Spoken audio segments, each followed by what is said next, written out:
جشن کانالتو شب‌هایی که مردم حتی توی اون چراغ قرمز هم ممکنه رد بکنن. این جشن 3 روزه که از 15 تا 17 آگوست امسال برگزار شد توی مرکز تاریخی شهر درزدن در جاهایی مثل آلتمارک، تئاتر پلاس و مکان‌های مهم دیگه شهر برگزار شد.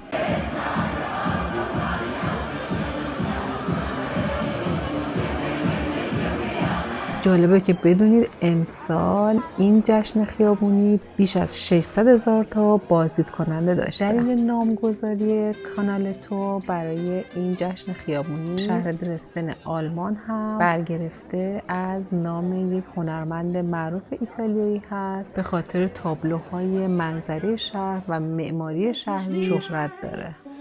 Einen wunderschönen guten Abend,